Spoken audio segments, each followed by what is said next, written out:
Notre identité, elle a évidemment été façonnée par le catholicisme. Non, l'Europe n'est pas chrétienne. C'est une idée complètement fausse. Les cultures, plus elles sont nombreuses, plus la créolisation joue, plus on avance. Toutes les sociétés multiculturelles sont systématiquement multiconflictuelles. La France est en train de subir ça. Je n'ai aucun problème à imaginer un projet d'espace commun afro-européen. Quand vous faites entrer 500 000 personnes par an en quelques décennies, vous êtes remplacé. Dans ma ville, il y a plus de gens musulmans que d'une autre religion. Est-ce que je me sens menacé? Pas du tout. Oui, moi, je considère que la France est une idée. Effet... Non mais d'accord, oui, mais moi, pour moi, c'est pas une idée, la France.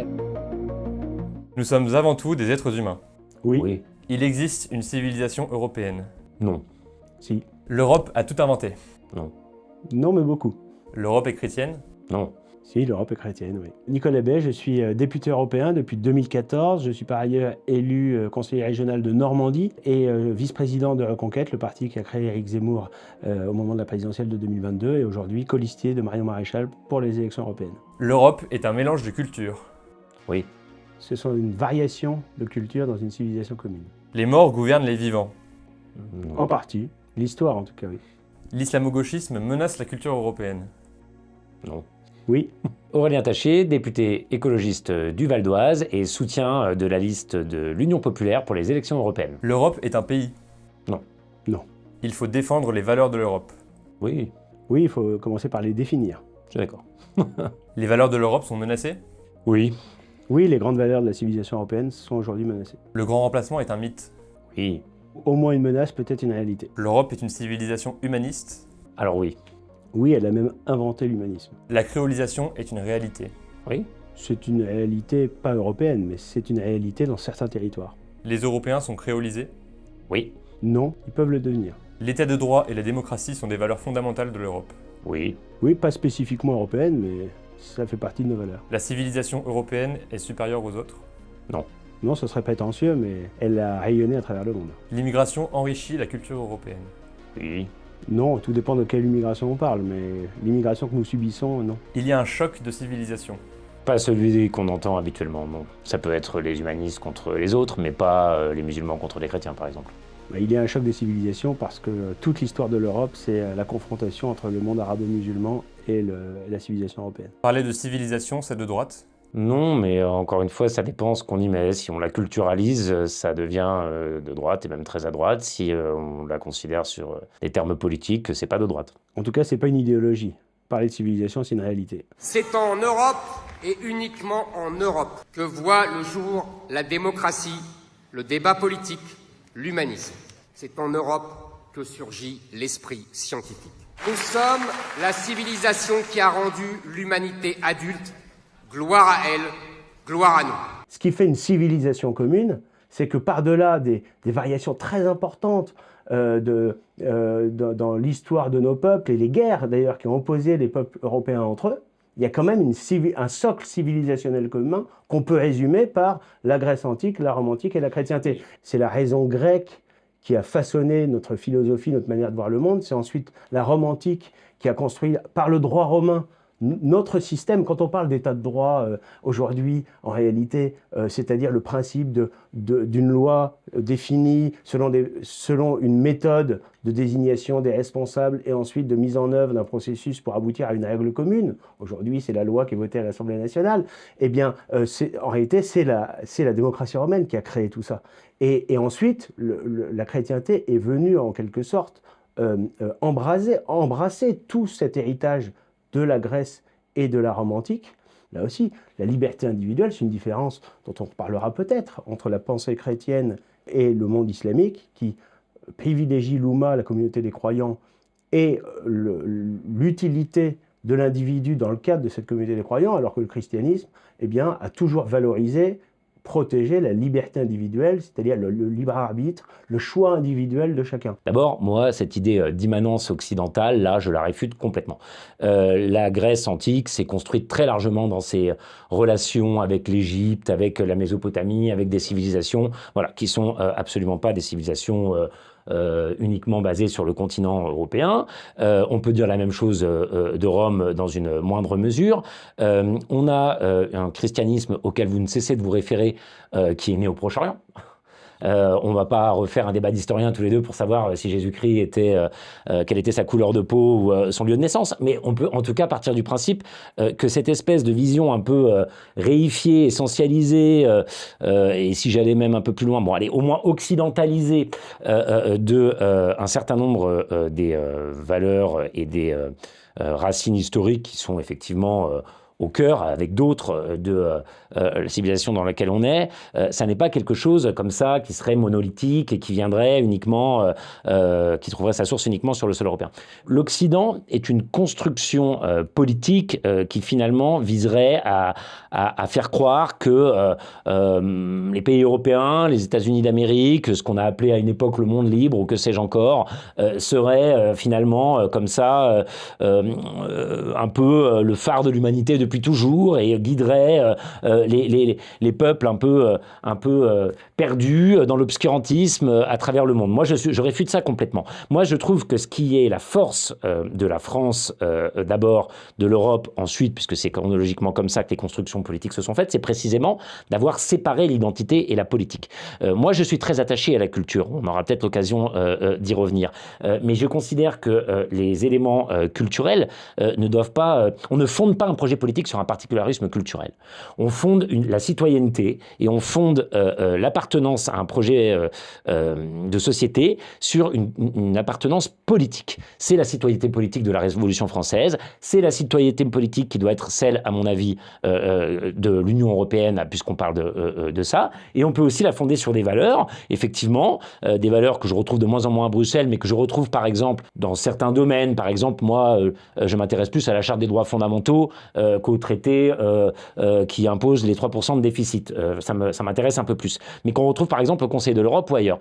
Les droits humains, le droit international, considérer que finalement chacun a les mêmes droits et que son appartenance religieuse, culturelle, identitaire n'a absolument rien à voir là-dedans, et que effectivement on fonde une civilisation sur peut-être ce qu'appelait le philosophe Habermas le patriotisme constitutionnel. Moi, ça me va bien. C'est-à-dire que voilà, on fonde une république ou une construction comme celle de l'Union européenne sur des droits qui sont d'abord les droits humains, et on ne hiérarchise pas à partir des lieux de naissance des uns ou des autres, finalement, quand on a une vision du monde, de savoir si une civilisation est supérieure à une autre, si un peuple est inférieur à un autre, si une culture ou une religion serait potentiellement plus mauvaise, plus violente ou autre. Non, tout ça, ce sont des éléments qui relèvent de l'identité, de la culture, de la religion, qui sont extrêmement importants, mais qui n'ont absolument rien à voir avec ce qu'il faut faire pour fonder un projet politique qui doit être fondé sur des droits. C'est ce que nous a permis justement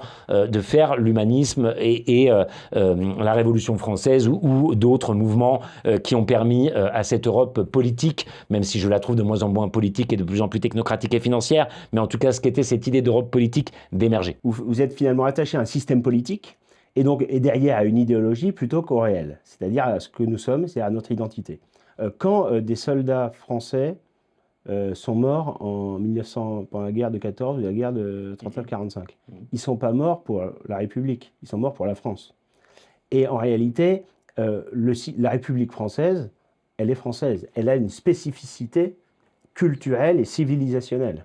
Là, on est sur la France. Hein. Oui. Et au niveau européen, vous nous dites, moi, mon Europe, c'est celle de la Charte des droits fondamentaux. Mais la Charte des droits fondamentaux, c'est un texte qui définit un certain nombre de grands principes, la démocratie, la diversité, le respect des droits individuels de chacun. Moi, je suis en phase avec ces valeurs et ces idées-là.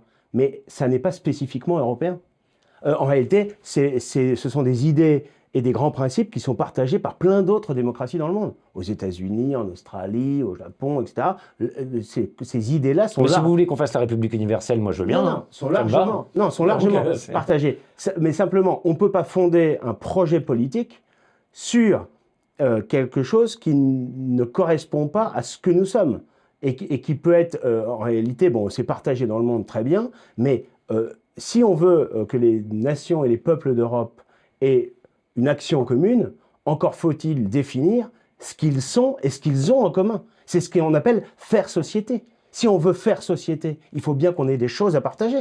Sinon, eh bien, à ce moment-là, c'est l'individualisme. Mais je croyais que vous n'étiez pas pour une nation européenne. Je pense qu'il y a une civilisation européenne qui est composée de nations et de peuples qui ont en commun, bien sûr, une histoire, une culture dont on a parlé tout à l'heure, incontestablement, mais qui ont aussi d'ailleurs des intérêts parfois divergents. Et on le voit tous les jours, entre la France et l'Allemagne, voilà, bien sûr, et c'est normal. Qu'est-ce qui unit un Français, par exemple, avec un Hongrois, un Ukrainien, et qui unirait davantage ce Français et cet Hongrois ou cet Ukrainien que ça l'unirait, par exemple, avec un Algérien ou quelqu'un d'autre part, qui n'est pas sur le continent européen? C'est une évidence, c'est le socle civilisationnel commun. Mais lequel ? Et le socle civilisationnel... Il y a moins de différence entre, par exemple, la langue d'un Français et d'un Iranien au regard de ce que sont les langues indo-européennes qu'un Français et un Hongrois. Donc, Non, vous avez raison. Pris isolément sur tel ou tel sujet, par exemple sur les langues, on peut avoir plus de proximité avec des pays qui ne sont pas du tout sur le continent européen, ou des peuples qui sont... Et puis il ne faut pas oublier, quand vous parliez des anciennes colonies, en réalité... important quand même dans une civilisation, les langues. Tout le continent américain, ce sont en quelque sorte des anciennes colonies européennes. Donc évidemment, on a assez naturellement des langues communes d'abord, et une part d'histoire commune, d'ailleurs avec des nations qui ne sont pas sur le continent européen.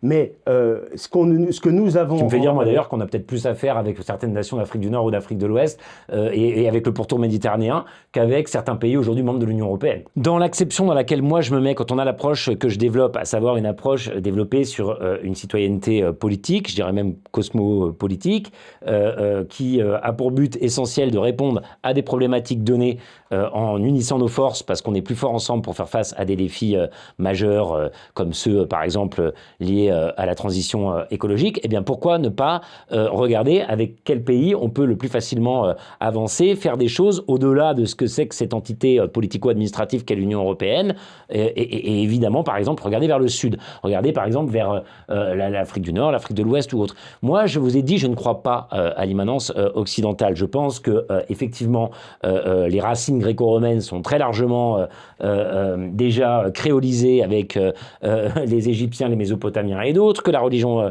c'est la même chose, et que finalement on a en revanche un certain nombre de liens très concrets, par exemple la langue auquel moi je suis très attaché. Je mène en ce moment une mission parlementaire sur la question de la francophonie à l'Assemblée nationale. Je reviens du Maroc, du Congo et d'un certain nombre de pays. Je peux vous assurer que là-bas on continue d'enseigner le français malgré les soubresauts politiques, malgré tout ce qu'on nous explique, que ces nations, parce qu'elles seraient musulmanes, parce qu'elles seraient finalement à la main des Russes ou que sais-je encore, ne voudraient plus parler français ou autre, et je distingue bien la francophonie de la France. C'est pas du tout ce que j'ai constaté. Et quand on a des politiques de coopération intelligentes, eh bien effectivement, vous avez un enseignement de cette langue qui d'ailleurs s'oppose pas du tout à l'enseignement des langues sur place. Moi, vous savez, je suis pour qu'on puisse apprendre le français avec le Wolof au Sénégal, et je suis pour qu'on puisse apprendre le Wolof aussi dans les lycées français. Donc j'ai absolument aucun problème. C'est les droits culturels, c'est quelque chose, comme je vous disais, que je distingue de l'identité d'un projet politique. Eh bien, je vous le dis, quand j'ai été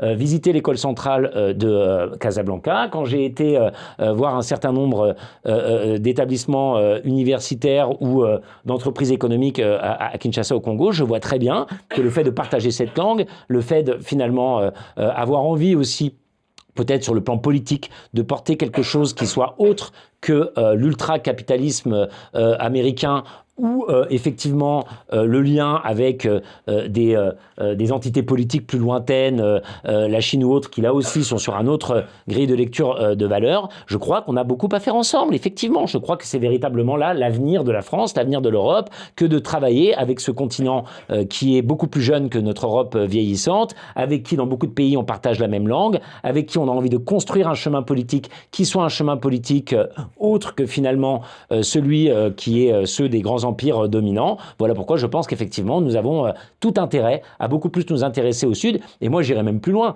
Je n'ai aucun problème personnellement, et c'est peut-être là le cœur de notre affaire, à imaginer un projet d'espace commun, afro-européen, ou des civilisations, pour reprendre le mot, même si c'est pas comme ça que moi je suis attaché à la définition politique de la civilisation, mais il y a historiquement des civilisations qui s'étaient fondées sur les cultures ou religions, et bien qu'on formalise leur alliance, et qu'on ait même des pays à majorité musulmane, d'autres à majorité chrétienne, d'autres totalement laïques, qui soient ensemble dans cette construction politique, parce que portés par l'envie de répondre ensemble à des défis communs et de tracer un chemin commun. Vous avez évoqué la créolisation à l'instant, c'est-à-dire qu'il y aurait des liens entre les peuples qui dépassent, on va dire, les frontières, par exemple, de l'Europe. Et vous, Monsieur Bay, vous utilisez beaucoup la théorie du grand remplacement, selon laquelle les peuples européens seraient amenés à être remplacés bientôt par d'autres peuples. Pourquoi est-ce qu'on peut rapprocher ces deux théories? Je vais commencer par vous, Monsieur Taché. Je réfute complètement l'idée de grand remplacement. Moi, écoutez, j'ai écouté Marion Maréchal, la tête de liste de la liste Reconquête colistière de Nicolas Bay. Quand elle dit finalement la France ou l'Europe portera toujours le nom de France ou d'Europe, mais qu'elle va changer de visage. Écoutez, on ne va pas se cacher derrière un petit doigt. Tout le monde comprend ce que ça veut dire quand même. C'est pas un concours de beauté, l'accès à la citoyenneté française ou européenne. Donc c'est pas de ça qu'elle parle. Hein, donc elle parle de quoi? De la couleur du visage. Oui, on peut pas dire autre chose. De critères qui font penser à des critères raciaux. On va avoir un grand remplacement parce que c'est ça l'histoire du grand remplacement. C'est de nous expliquer finalement que demain, là où on avait des blancs, chrétiens, eh bien on va avoir des noirs, musulmans. Enfin, je schématise un petit peu, mais on voit bien que c'est ça qui a derrière cette idée d'Europe qui va changer de visage. Donc on est complètement à l'idée de l'opposé de la créolisation. La créolisation, c'est au contraire l'idée qu'on puisse effectivement avoir des gens qui ont des cultures différentes, qui sont nés dans des endroits différents, qui effectivement n'ont pas le même visage et qui sont quand même ensemble dans un projet de société, dans un projet où la citoyenneté est encore une fois bâtie sur des critères politiques, sur l'idée à partir de valeurs, par exemple si on prend la France, liberté, égalité, fraternité, ou si on prend l'Europe, on en a parlé tout à l'heure de la charte des droits fondamentaux, démocratie, diversité ou autre, moi tout ça me convient très bien, on a l'idée que tous ces gens peuvent vivre ensemble et que sur le plan culturel, que je distingue du plan politique, on a des gens qui s'enrichissent parce qu'effectivement, la culture, c'est une construction permanente, c'est quelque chose qui évolue sans cesse. Je n'ai cessé de dire que je ne croyais pas à l'humanité occidentale ou à ce genre de choses et que c'est bien du contact entre les peuples, leur culture, que naissent d'autres cultures. Tout ça est extrêmement positif et à partir du moment où ça se fonde sur un projet politique où il y a une égalité des droits, où chacun peut d'ailleurs conserver, tout en apprenant la langue du continent ou du pays où il arrive en premier pour pouvoir se comprendre avec les autres, mais peut aussi conserver la sienne, peut aussi effectivement conserver des éléments qui ont trait à sa culture de tous les jours. Je ne sais pas, on peut parler de nourriture, de tout ce que vous voulez. Toutes ces singularités culturelles, au contraire, moi je trouve qu'elles sont dans une société enrichissante, qu'elles n'empêchent pas du tout, et même au contraire, subliment un projet politique qui est d'abord fondé sur l'égalité. Et j'irai plus loin, parce que je sais que vous y êtes attaché, qu'elles permettent de finalement prendre ce sujet de la culture au sérieux. Moi, vous savez, ma plus grande crainte, c'est l'uniformisation. C'est la mondialisation mainstream à l'américaine, c'est la standardisation des modes de vie. On achète tous chez Ikea, on mange tous McDo. Eh ben moi, je considère que quand vous dites dans un pays, oui, évidemment que vous avez le droit de garder votre langue régionale que si vous êtes breton, mais oui, vous avez aussi le droit de continuer à parler l'arabe si par exemple vous êtes maintenant en France et que vous parliez l'arabe. Tout ça est extrêmement positif et permet à tout le monde de défendre sa culture. Et si je devais résumer, je dirais, je préférerais toujours un kebab ou un cassoulet au McDo. Voilà. En fait, il y a beaucoup de paradoxes dans ce que vous dites parce que, en fait, la créolisation, c'est justement l'uniformisation que par ailleurs vous réfutez. Pas du tout. Et tout à l'heure, vous avez fait une belle promotion et une belle description, en tout cas, de la civilisation française, parce que la francophonie, finalement, c'est le rayonnement de la France dans l'histoire qui aboutit à cette francophonie à laquelle vous êtes attaché et moi aussi. Le problème, c'est que ce que vous nous présentez comme le monde idéal... C'est Léopold Sédar Senghor qui la fonde, quand même, la francophonie. Hein. Oui, mais d'une manière... Elle part du Sénégal. Bien sûr, ouais, mais d'une manière générale... Le français est le butin de guerre des colonisés. Oui, mais la France qui a rayonné à travers le monde, qui économiquement, politiquement, ça a installé la francophonie sur de très nombreux territoires, sur les 5 continents, sur toutes les mers, et c'est très bien. Et d'ailleurs, ça nous donne une position de force que nous ne sommes plus capables, malheureusement, d'honorer sur le plan géopolitique, avec beaucoup de peuples et de nations qui attendent une voix de la France qui aujourd'hui n'existe plus. Je ferme la parenthèse. Mais vous êtes en train de nous dire, en fait, c'est formidable s'il y a un petit brassage culturel partout. Mais ça, c'est typique d'une démarche très idéologique. Parce que bien sûr que moi aussi, je voyage énormément et je suis très attaché à découvrir d'autres cultures. Et c'est souvent, en effet, humainement très enrichissant. Vous avez tout à fait raison. Mais à condition que ça ne remette pas en cause notre propre identité et notre propre culture. Parce que ce que vous nous dites, c'est un monde idéal qui n'existe pas. La réalité, c'est que toutes les sociétés multiculturelles, et on en a de multiples exemples, et y compris d'ailleurs en Europe, sont systématiquement multiconflictuelles. Ça, je ne suis pas d'accord. Il n'y a pas de contre-exemple. C'est totalement faux. Mais si, c'est une réalité. La France est en train de subir ça. Quand on parle du grand remplacement, de quoi il s'agit? Essayons d'être concrets. C'est l'effet conjugué d'une immigration de masse. Ça, on a à peu près 500 000 entrées par an depuis... disons, on a actuellement 500 000 entrées par an, si on cumule les 300 000 titres de séjour, les 130 000 demandeurs d'asile et les clandestins, les mineurs isolés. Et en réalité, ça fait des décennies que ça dure. Dans un pays de 70 millions d'habitants, quand vous faites entrer 500 000 personnes par an en quelques décennies, vous êtes remplacé. Et donc, aujourd'hui, moi, je on considère a que la France est une un idée. effet... Non, mais d'accord, oui, mais moi, pour moi, c'est pas une idée, la France. Eh bien oui, mais c'est bien là où on a la différence. un gros problème. C'est Enfin, une grosse différence. C'est une terre, une nation que nos ancêtres, les miens et les vôtres, ont défendu. Vous êtes dans Barès. Ont défendu dans la sueur et le sang. Et notre responsabilité, c'est de préserver cet héritage. Et, moi, je ne crois pas du tout à ça. Et le grand remplacement, c'est l'immigration, mais c'est aussi, c'est vrai, un islam politique qui vient frontalement s'opposer à nos mœurs et à la liberté dont vous parlez. Vous dites que c'est formidable, la gastronomie, la culture, chacun apporte. Mais vous vivez dans le monde des bisounours. J'habite à Cergy, j'en vois tous les jours. Dans ma ville, il y a plus de gens musulmans que d'une autre religion. Est-ce que je me sens menacé? Pas du tout. L'islam politique par nature, parce que c'est intrinsèque à cette religion, qui n'est pas qu'une spiritualité, on y reviendra sans doute tout à l'heure, eh bien, c'est évidemment incompatible avec la République, avec les lois de la République, mais c'est incompatible avec la France. Et enfin, le grand remplacement, c'est à la fois l'effet conjugué de l'immigration de l'islam et de la dénatalité. Et là, il y a un choix, parce que le continent européen est un espace qui, en réalité, est très densément peuplé. On est sur un tout petit territoire, on est 500 millions, et évidemment, on n'est plus en capacité non plus. Il n'y a pas seulement un choc culturel, il y a aussi une impossibilité d'avoir une population toujours plus nombreuse qui vient sur des... Paris n'est pas Shanghai quand même. Non, là, je vous parle globalement, oui. Le continent européen est parmi les plus densément peuplés au monde, sans commune mesure avec le continent africain, sans commune mesure même avec le continent sud-américain. Donc, on ne peut plus absorber des populations qui, de surcroît, viennent avec une culture qui est différente, que je respecte, moi. La civilisation islamique, c'est une civilisation. Moi, je suis attaché à ma civilisation européenne, mais je ne souhaite pas qu'elle vienne remplacer d'autres civilisations. Je dis simplement que parce que, encore une fois, vous vouliez identité, vous vouliez identité politique. Mais évidemment, parce qu'en fait, le projet politique, il consiste d'abord à préserver ce que nous sommes. Et c'est qu'est-ce que nous sommes? Mais c'est l'aspiration première d'un être humain de pouvoir préserver ce qu'il aime, ce en quoi il croit, ses paysages, son environnement, sa culture, son histoire, son architecture, sa littérature. C'est légitime. Et quand je défends ça pour les Français et pour les Européens, je le défends pour tous les peuples du monde et pour toutes les autres civilisations. Moi, je suis convaincu que quand on partage un projet politique fondé sur des valeurs communes qui, par exemple, pour la France, sont, je l'ai dit, liberté, égalité, fraternité, il n'y a absolument aucune difficulté à avoir telle ou telle culture à l'origine. Je ne suis absolument pas d'accord avec ce qui est dit sur le fait que la chrétienté serait la seule qui serait porteuse d'une forme de liberté, de dignité humaine ou que sais-je encore. Ça, je suis absolument pas d'accord avec cette idée-là. Je pense que cette idée-là, elle vient précisément de l'humanisme qui a été construit à partir notamment des Lumières et qui s'est prolongé bien souvent avec, par exemple, un certain nombre de penseurs plutôt de gauche, socialistes, anarchistes ou autres.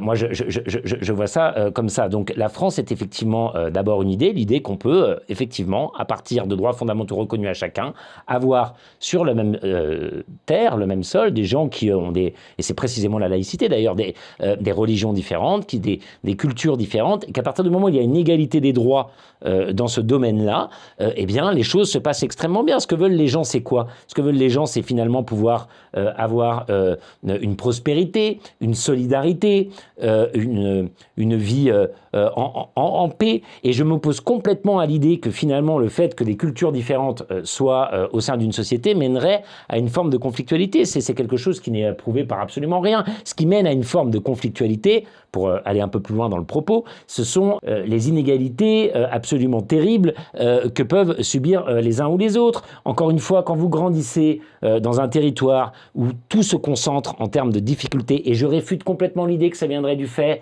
que les gens ils sont plus d'une religion qu'une autre. Ces quartiers-là dont on parle, et dans lesquels je suis élu et autres, ont toujours eu les mêmes problèmes de délinquance, de pauvreté ou autres, quels que soient les gens qui les peuplaient, puisque par définition, ce qui pose problème dans ces quartiers-là, c'est qu'on est dans des espèces de grandes bars où l'école d'en bas n'est pas bonne, même si elle est publique, parce qu'il y a une inégalité totale finalement entre le financement des écoles publiques en France et dans les beaux quartiers, c'est bien financé. Dans les villes populaires, c'est très mal financé, il n'y a pas de professeur, votre prof il est absent 3 mois, il n'est jamais remplacé, etc.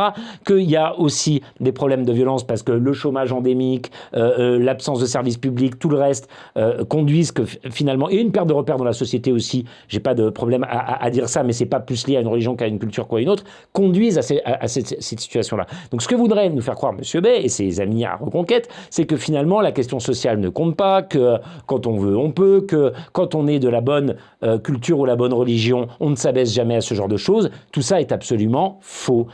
Les violences, les difficultés, ce qui menace le vivre ensemble n'est absolument pas lié au fait qu'on ait plusieurs cultures ou religions sur une société, mais est lié d'abord et avant tout à la misère, aux inégalités et à tout le reste. Et je pense, oui, véritablement, que les cultures au sein d'un projet politique où chacun est traité à égalité, plus elles sont nombreuses, plus la créolisation joue, plus on avance, plus on a une construction humaine qui va de l'avant et qui est stimulante pour une société et un pays. Sans surprise, moi je ne partage pas du tout cette vision. Pourquoi ? Parce qu'en fait, on le voit partout en Europe et on le voit partout en France et dans nos quartiers. En réalité, là où on a une insécurité massive, c'est là où on a une concentration de population d'origine immigrée. Et en réalité, c'est assez insultant. Parce qu'on les a parqués ici. C'est assez insultant. Il y avait déjà de la violence avant. Non, c'est faux. Dans les années 60, avant les vagues d'immigration de masse et avant le regroupement familial, qui date de la fin des années 70, on avait essentiellement des populations françaises dans les cités et on n'avait pas du tout d'insécurité. Mais bien sûr que si. Non, les rixes et les groupes et les gangs et les loupards, ça a toujours été la même chose. Il y avait même plus de violence. Ponctuellement, non, c'est pas vrai. Non. Si. Vous affirmez que pour moi, ce serait parce que c'est des populations musulmanes.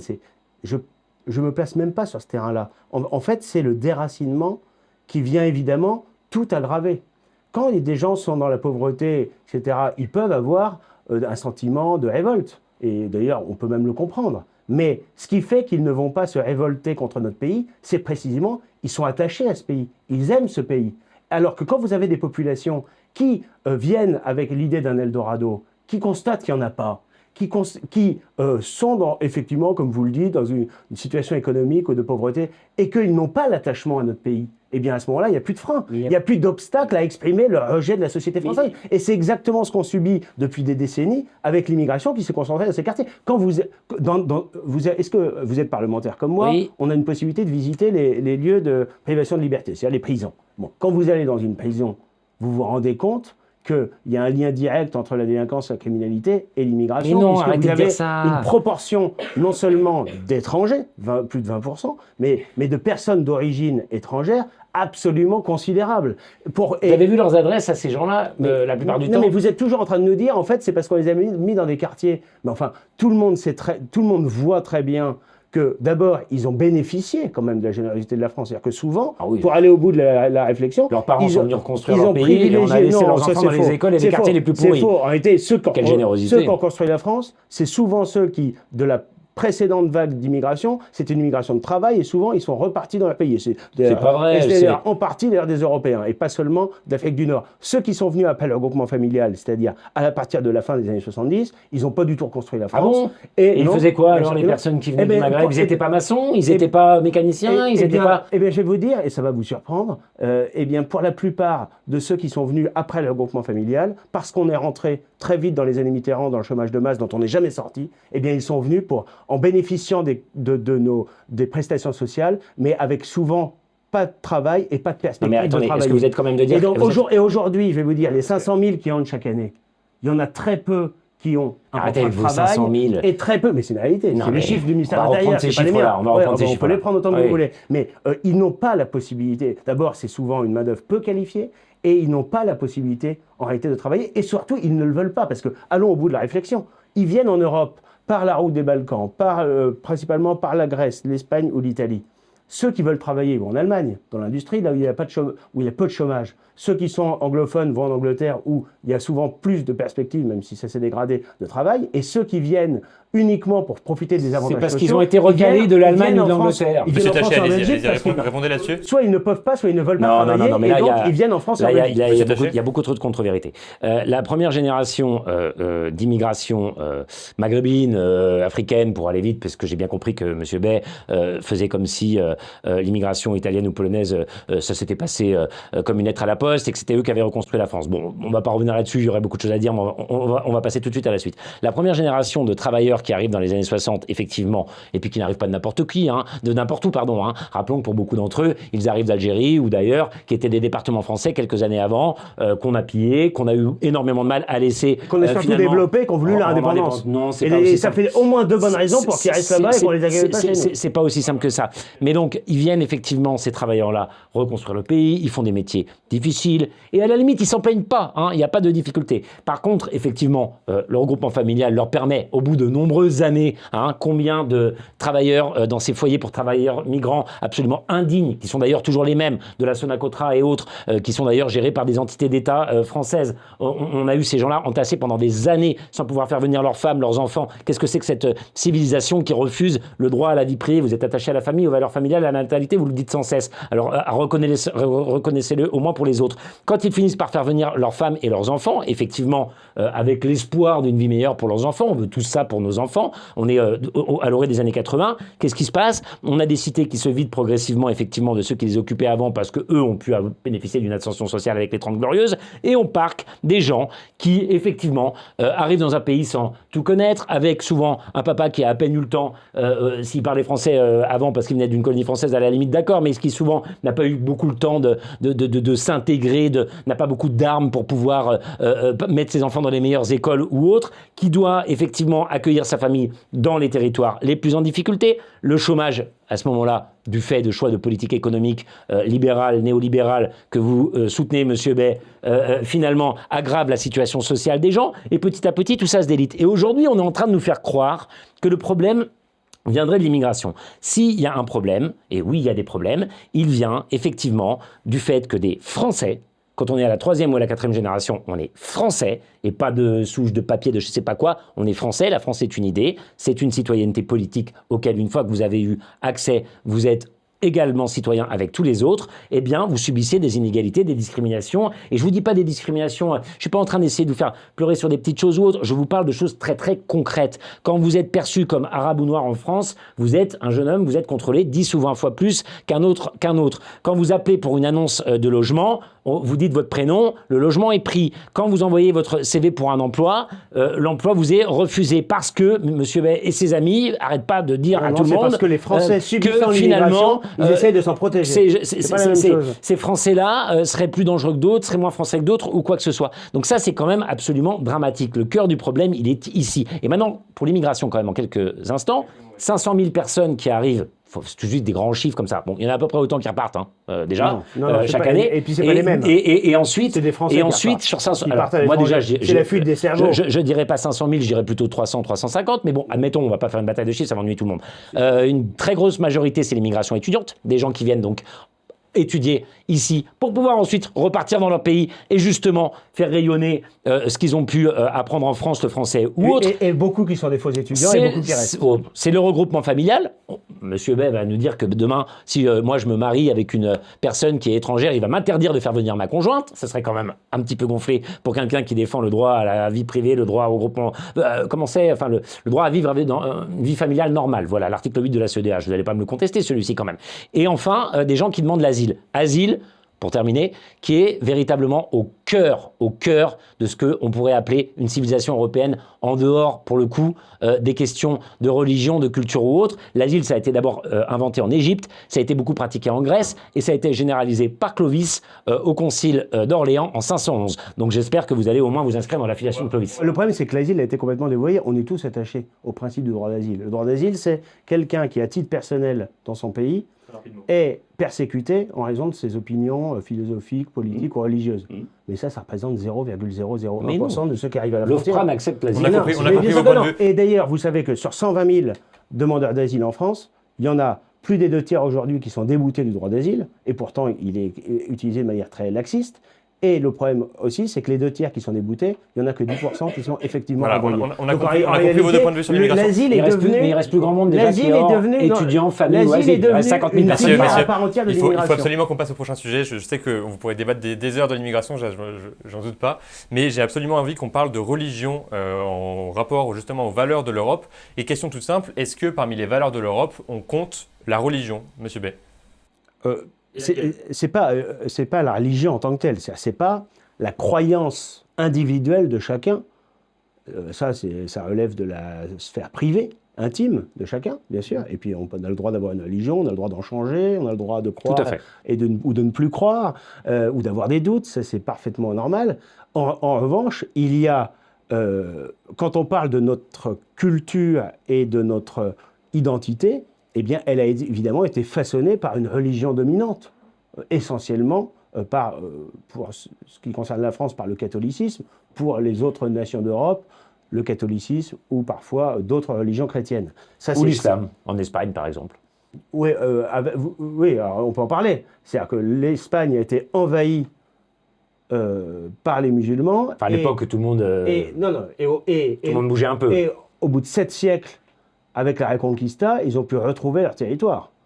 Et donc, l'islam n'a pas façonné... Avec une politique de persécution religieuse menée par vos l'islam n'a pas façonné... lointains aïeux politiques. Bien sûr, vous allez me dire Reconquête, Reconquista, je pense qu'il y a un lien entre les deux. En tout cas, il y a une volonté de reconquête, oui, qui s'est toujours exprimée en Europe. Les nations d'Europe attaquaient... Parce qu'en fait, l'histoire de l'Europe, c'est ça. L'histoire de l'Europe, c'est une confrontation, mais parce que en fait, la guerre est malheureusement inhérente à la nature humaine, eh bien, on a eu en permanence des offensives du monde arabo-musulman vers le continent européen, dans une logique d'extension, de progression.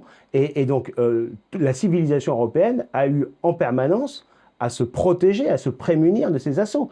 Et c'est vrai en Espagne avec la Reconquista, c'est vrai en Serbie vous avez voyagé beaucoup, avec la bataille d'Andalousie. Vous ne Champs de trouvez pas qu'à Cordoue, à Grenade ou ailleurs, la civilisation musulmane a apporté des tas de choses à l'Europe, comme la civilisation chrétienne. Et on pourrait aller plus loin sur les sciences, les mathématiques, et tous les grands apports de la civilisation islamique. Moi, je ne vous dis pas que la européen ou méditerranéen. Non, mais je vous dis pas que la civilisation islamique n'a rien construit. Et moi, je ne suis pas insensible, par exemple, à l'architecture islamique. Et je l'aime beaucoup dans les pays de culture et de religion musulmane, mais parce que c'est le produit de l'histoire, sur les remparts en Andalousie, eh bien, il y a des vestiges de l'architecture islamique, je considère que ça fait partie de notre histoire. Et ça me dérange pas. En revanche, ça vous gêne que la France évolue? En revanche, je comprends très bien que les Espagnols aient voulu préserver leur identité et réussi au prix de longs combats et pendant des siècles si, c'est une identité, mais ça ne devrait pas fonder un projet politique. À faire repartir ces musulmans qui les avaient envahis. Ça, c'était le droit du peuple espagnol à disposer de lui-même et à rester lui-même. Parce que le premier des droits d'un peuple, c'est même pas celui de disposer de lui-même, c'est-à-dire sa souveraineté politique. C'est le droit à rester lui-même, c'est à préserver son identité. C'est une différence fondamentale entre nous. Les peuples peuvent changer de religion, ils peuvent en avoir plusieurs. Mais les peuples ne changent pas de religion. En réalité, il peut y avoir des mutations, bien sûr, mais chacun est libre, encore une fois, de sa religion. Individuellement, mais évidemment. Collectivement, il peut y avoir un fait anthropologique qui fait que l'Europe n'est pas chrétienne. Vous avez raison, mais ça n'existe pas, en l'occurrence, ce que vous dites. Vous nous parlez c'est une conception très théorique des choses. En réalité, vous nous faites l'article sur Isabelle la catholique qui a simplement voulu reprendre pour sa famille un pouvoir politique sur une conception identitaire de la politique qui était liée à la religion catholique. Je pense que les Espagnols de l'époque n'étaient pas du tout en demande spécifique de changer par rapport à ce qu'ils pouvaient vivre par exemple dans le sud de l'Espagne avec une Espagne largement musulmane. Ça c'est votre conception. Les Espagnols à l'époque voulaient se défaire d'une religion qui est aussi un système politique et qui est incompatible en tant que système politique, puisqu'on parle de la religion. Vous allez devenir islamologue. Je vous sens arriver sur le terrain de l'islamologie. Non, je n'ai pas cette prétention. Je dis juste que l'islam n'est pas qu'une spiritualité. L'islam, il a dans son texte, et ce texte est sans possibilité d'interprétation, et c'est toute la difficulté, il est aussi une organisation politique et sociale. La charia, qui fait partie du Coran, c'est une organisation politique et sociale, c'est-à-dire c'est un Bay, soyez code civil sérieux. et un code pénal. Des millions de Français musulmans vivent leur foi spirituelle sans vivre avec la charia. C'est très intéressant, mais vous avez raison, je partage. Parce qu'ils s'adaptent aux lois laïques françaises. Non, mais attendez, il y a énormément de personnes de confession musulmane qui ont renoncé, c'est vrai, à cette dimension politique de l'islam, c'est vrai, et qui, du coup, respectent nos lois. Je suis d'accord avec vous. Vous noterez quand même qu'une conception égoïste, intégrale, intégriste, diront certains, de l'islam aboutit à ce qu'aujourd'hui, il y a de plus en plus de musulmans, et notamment la jeune génération, qui considèrent que la charia a une valeur supérieure aux lois de la République. C'est toutes les enquêtes d'opinion nous le montrent depuis des années. C'est une réalité. Si vous demandez à un croyant si la loi de Dieu est supérieure à la loi civile, il pensera toujours que la loi de Dieu est supérieure. Mais ça ne l'empêche pas de respecter la loi civile. Eh bien, justement, le problème, c'est que... C'est vrai pour les chrétiens, c'est vrai pour les juifs, c'est vrai pour les musulmans. Sauf que... et d'autres encore. Sauf qu'il y a une différence, c'est que dans le message des chrétiens, il y a justement cette distinction entre le temporel et le spirituel qui n'existe pas dans l'islam. Et d'ailleurs, vous noterez que, et c'est toute la difficulté qu'on a, c'est que lorsque nous avons des musulmans qui veulent respecter strictement le texte, y compris la charia, eh bien, ils ne trouvent jamais en face d'eux des théologiens d'un islam modéré ou réformé. Ça n'existe pas. Il y a des gens qui en pratiquent, c'est vrai, renoncent à cette dimension politique. Et donc, très grande majorité de ceux qui vivent en France. Oui, enfin, vous l'affirmez de manière un peu péremptoire, c'est malheureusement, je pense, de moins en moins vrai. Et c'est évidemment une source d'inquiétude. Mais le vrai problème, c'est que l'islam, dans son texte originel, ne permet pas cette distinction claire entre le temporel et le spirituel. Et c'est pour ça que l'islam, je ne parle pas des musulmans individuellement qui ont parfois renoncé à ces dimensions, mais l'islam, il n'est pas compatible avec la République. C'est complètement faux. Encore une fois... Il est politique par nature, l'islam. Mais pas du tout. Vous avez aujourd'hui une immense majorité de musulmans à travers le monde, même pas uniquement en France, qui sont dans une démarche, certes, spirituelle, liée dans leur rapport à la foi, mais qui ne sont pas du tout en train de souhaiter vouloir appliquer la charia. Je réfute complètement cette idée que l'islam serait un projet politique par nature. Et pour répondre à votre question juste avant, non, l'Europe n'est pas chrétienne. C'est pas parce que vous avez eu effectivement dans les faits, et d'abord de quel christianisme on parle, plus de gens qui ont été chrétiens sur l'entièreté de l'histoire à ce stade de l'Europe, et c'est bien ça qui inquiète le parti en reconquête notamment, c'est que ça puisse changer, que demain il y ait plus d'athées, de musulmans, de bouddhistes, de que sais-je encore, et que fondamentalement l'Europe serait chrétienne. C'est une idée complètement fausse, ou alors c'est que la majorité des gens qui sont aujourd'hui attachés à l'idée européenne, la majorité des jeunes qui font des échanges dans le cadre de programme Erasmus, les mariages mixtes qui explosent en France et dans toute l'Europe démontrent que ce que moi j'appelle la créolisation est un phénomène bien plus puissant et bien plus porteur et bien plus porteur d'espoir et d'avenir que cette idée de se rétrécir à tout prix et de ne vouloir voir des mosquées que sur un continent et des églises que sur l'autre. Et l'humanisme véritable n'est pas là du tout. Certes, il commence à Erasme, certes, on peut trouver, et encore dans le christianisme, des choses qui relèvent de l'humanisme, mais pour moi, à partir du moment où vous remettez votre salut à une entité extérieure, c'est que vous ne considérez pas véritablement que l'être humain peut s'épanouir uniquement par sa propre aventure, son propre progrès. Moi, mon humanisme à moi, il s'inscrit beaucoup plus évidemment dans celui qui, au 19e siècle, a vu des gens comme Saint-Simon, Comte, d'autres, avancer sur des valeurs auxquelles je crois beaucoup, le progrès, les sciences, une façon de considérer que chaque vie humaine se vaut, quelle que soit finalement l'appartenance géographique, l'identité. Enfin, je ne fais pas, moi, par exemple, de différence entre une vie humaine parce que c'est mon voisin, mon compatriote, ou parce que c'est quelqu'un qui vient d'un autre continent. Voilà, moi, ce que j'appelle l'humanisme, qui, je crois, est très, très différent de la conception et de l'acception qu'en a Éric Zemmour, par exemple. Nicolas Bay, est-ce que votre humanisme fait des différences entre les personnes ? Non, bien sûr que non. J'écoute avec intérêt. En réalité, quand on parle de dignité de la personne humaine, en réalité, c'est ça l'humanisme finalement. C'est considérer que chaque être humain, quel que soit son lieu de naissance, sa situation, son environnement culturel, son origine, d'une manière générale, a une égalité de dignité avec tous les autres êtres humains. Ça ne veut pas dire nécessairement une égalité de droits qui sont, à mon avis, attachés à des devoirs correspondants, mais au moins une égalité de dignité. Et ça, vous le présentez comme une différence, si je comprends bien, entre une conception humaniste et une conception chrétienne. Alors que c'est précisément la chrétienté qui a installé cette notion-là. La confrontation des peuples et des nations à travers l'histoire se faisait souvent dans la brutalité et dans le refus de reconnaître la dignité aux autres hommes venant d'autres territoires, d'autres nations. Et c'est le christianisme et son rayonnement à travers la planète, qui a largement dépassé d'ailleurs le continent européen, eh bien, qui a introduit cette idée fondamentale de la dignité de la personne Vous me humaine. dites, vous êtes humaniste, vous êtes attaché à la dignité de la personne humaine. Je suis désolé, c'est quand même Éric Zemmour qui dit, quand il y a des gens qui sont dans un bateau et qu'il faudrait secourir sur la Méditerranée, non, on les laisse. On les laisse et même limite, et si le bateau coule, c'est pas grave, c'est comme ça. Mon sentiment humanitaire s'adresse d'abord au peuple français, que ces gens-là contribuent à envahir chaque jour davantage. Il en parle de manière très claire, Éric Zemmour. Il dit, moi, je fais de la politique, je suis pas là pour m'embêter avec les valeurs, la moraline ou quoi que ce soit. Je protège mon pays, je suis un peu comme Napoléon Bonaparte, son idole. Pour moi, le plus grand personnage de l'histoire de France, c'est Napoléon, parce que la France est à son époque, à son sommet. Si mon pays est menacé, je fais de la politique, ces gens-là sont dans la mer, c'est pas mon problème, la dignité humaine, elle est bien loin de ces discours, il est dans un discours de réel politique et il ne met pas du tout une égalité de dignité entre chaque être humain. Donc cet humanisme-là, excusez-moi, il est issu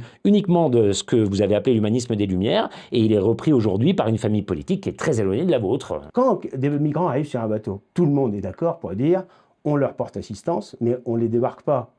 J'ai pas eu l'impression qu'Éric Zemmour était d'accord avec ça. Hein. Bien sûr que si. Il dit simplement on ne les débarque pas à Toulon. On ne les débarque pas sur le sol européen. Où ça, chez Giorgia On Meloni alors? Encore moins, elle n'en veut pas. On les arraisonne et on les renvoie d'où ils viennent, c'est-à-dire on applique le droit de la mer au sens strict, c'est-à-dire que quand vous avez un bateau qui quitte les zones libyennes, avec les mafias de passeurs, soutenus par les ONG qui sont parfois vos ennemis politiques. On les renvoie dans la mafia libyenne. Oui, mais là où ils subissent l'esclavage, les traitements les plus inhumains, pourquoi, vous qui êtes attaché à la dignité humaine. Mais qu'est-ce qui en tout cas, c'est ce que vous me dites. Mais qu'est-ce qui fait que les mafias... C'est là où j'ai un doute. Qu'est-ce qui fait que les mafias prospèrent? Qu'est-ce qui fait que, en effet, la Libye est devenue un grand centre où les mafias de passeurs réduisent en esclavage des migrants subsahariens pour les envoyer en Europe et parfois mourir en mer? C'est précisément le discours laxiste qui consiste à dire « Venez, vous avez encore un Eldorado. Et venez, si vous posez le pied sur le sol européen, vous serez accueillis. » C'est pour ça qu'ils viennent. Si on leur dit « Il n'y a pas de perspective », si on fait comme l'Australie, qui a refusé catégoriquement, qui a dit « Si vous venez, vous avez laissé une seule certitude, c'est d'être envoyé d'où vous venez. » Eh bien, ils ne viennent plus. Et ça évite les morts dans les eaux territoriales. Ça a été très efficace. L'Australie a été confrontée à ça. Elle a eu 0 mort. Après cette politique de fermeté, 0 mort dans les eaux territoriales. Non mais enfin attendez, vous ne pouvez pas comparer l'Australie qui n'a strictement aucun lien avec ses voisins, qui est une île extrêmement isolée, effectivement, et qui en plus arrive quand même, à mon avis, à avoir une société bien plus multiculturelle. Ils ont connu des flux migratoires massifs. Et en Europe, qu'est-ce que nous avons? Nous avons des migrants qui viennent du Maghreb et d'Afrique subsaharienne. Si on a un discours de fermeté, on va évidemment tarir les filières et les mafias. Aujourd'hui, on a le contraire. Aujourd'hui, on a des gouvernements en Europe qui sont encore trop nombreux à dire « vous serez accueillis, vous serez régularisés tôt ou tard, vous serez naturalisés tôt ou tard ».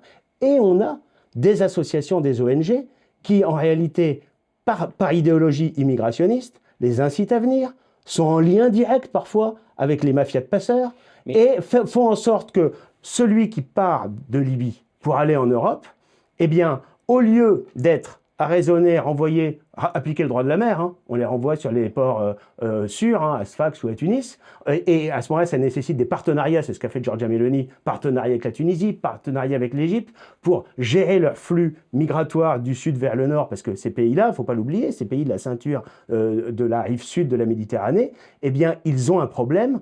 Et ils ont besoin de notre aide d'ailleurs pour gérer les flux migratoires et bloquer les flux migratoires qui viennent du sud. Mais si vous dites, venez, parce qu'au nom de l'humanisme, vous serez accueillis avec les désordres économiques, sociaux, sécuritaires, identitaires que ça génère sur notre sol européen, ça, c'est votre analyse. Vous aurez toujours plus de migrants qui viendront et donc toujours plus de morts en Méditerranée. Comment on peut dire que des gens qui fuient la misère ou la guerre, leur dire que finalement, rester chez eux dans la misère ou la guerre, c'est le meilleur service qu'on peut leur rendre parce que effectivement, en France, en Europe, où il peut y avoir des besoins de travail qui, par exemple, ne sont pas ceux encore des pays concernés, qui peut tout simplement, ces gens-là peuvent avoir de la famille ici, etc.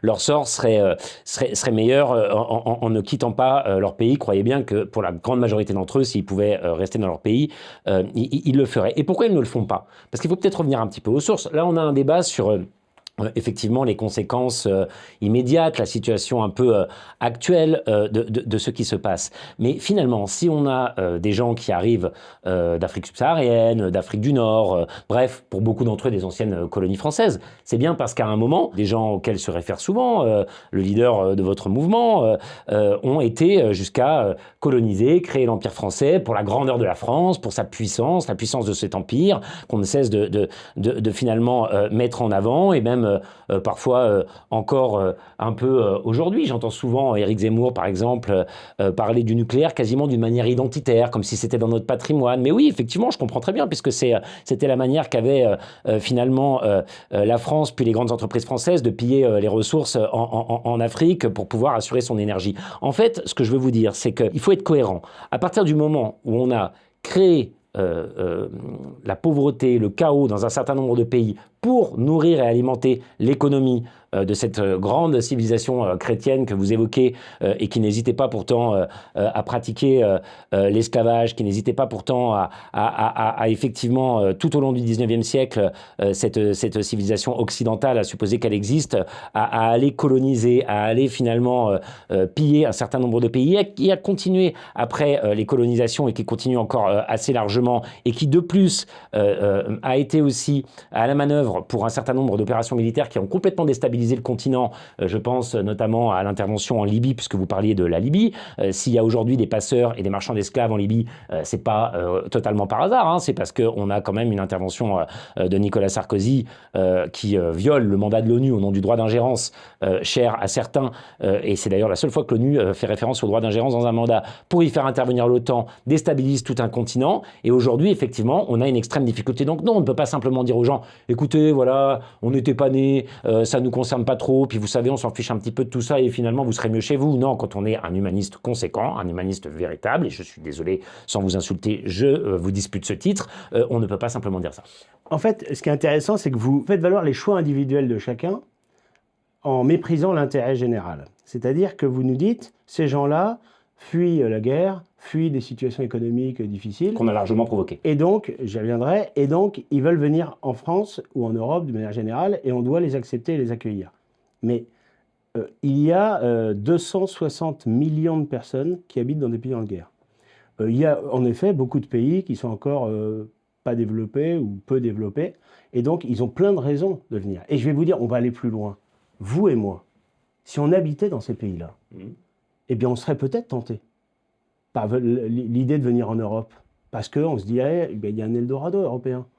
Et c'est vrai. Peut-être que nos petits-enfants devront aller en Afrique parce que économiquement, ça se passera mieux qu'en Europe à ce moment-là. On est assez loin de cette perspective. Mais en tout cas, ce qui est sûr, c'est qu'on peut évidemment, l'idée du monde meilleur, d'une vie meilleure, qui peut être un moteur profond pour tout être humain, les inciter à venir. Ça ne veut pas dire qu'on doit l'accepter, parce qu'on doit défendre l'intérêt général. On ne peut pas simplement considérer que ces gens-là, parce qu'ils ont envie de venir, doivent pouvoir venir. Ça ne peut pas fonctionner comme ça. Vous ne défendez pas l'intérêt général, vous défendez votre conception identitaire de la civilisation et de l'Europe. Non, c'est l'intérêt de nos peuples.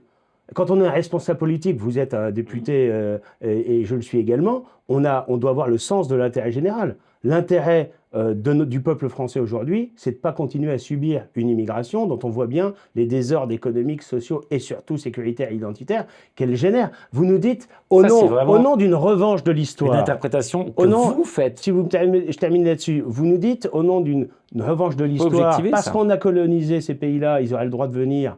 Moi, je ne dis pas simplement que parce qu'il y a eu la colonisation, tout le monde peut venir comme il veut. Je dis simplement qu'on ne peut pas s'extraire d'une histoire. La colonisation, comme toutes les périodes de l'histoire, elle a été le sujet, le lieu de dérives, d'excès, c'est vrai. Vous avez tout à fait raison. Même plus que ça pour moi. Mais si on barbarie d'une domination. Mais attendez, si on est tout à fait honnête, moi j'ai eu l'occasion de me rendre très souvent dans beaucoup de pays, notamment africains. Eh bien, quand on les écoute, très souvent, il y en a beaucoup qui regrettent aussi la période de colonisation, parce qu'elle a été aussi, il faut le dire, il faut être honnête, une période de développement économique, de développement des infrastructures. Et aujourd'hui, ce qu'on n'a pas créé, c'est le vrai partenariat qu'on peut avoir avec ces pays-là, et moi je suis très attaché à ça, pour leur permettre le développement économique, pour permettre de fixer les populations, parce qu'en fait, quand vous avez des gens qui partent, eh bien ce sont souvent des richesses que ces pays-là perdent, et qui les empêchent de se développer. On aurait intérêt aujourd'hui à mettre un peu d'argent dans le développement des infrastructures, l'électrification, développppement des télécommunications, développement des infrastructures routières et ferroviaires qui permettent, qui sont le préalable. Arrêtons déjà de piller les ressources là-bas et puis ça ira déjà beaucoup mieux. Moi, je crois que ce débat, il montre deux visions de philosophie politique radicalement opposées.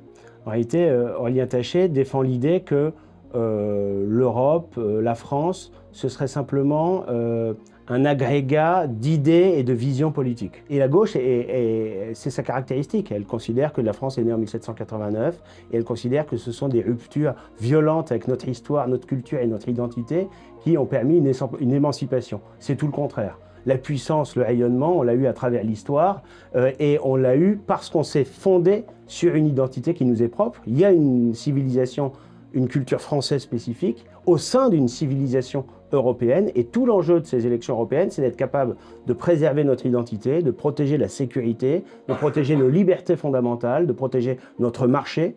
Et la vision internationaliste, mondialiste, le grand brassage des peuples, la suppression des identités, la suppression des frontières, eh bien, ça aboutit à une multitude de conflits et à des individus qui se retrouvent seuls face à cette violence mondialiste, alors que, évidemment, la nation, comme la famille d'ailleurs, sont les structures qui fondent la société et qui sont les plus protectrices des individus et notamment des plus fragiles d'entre eux. Et c'est là où la gauche est dans une hypocrisie totale, c'est-à-dire que le monde internationaliste qu'elle défend aboutit à une violence inouïe à l'égard de ceux qui n'ont pas les moyens de se protéger, c'est-à-dire les classes populaires que par ailleurs la gauche prétend défendre.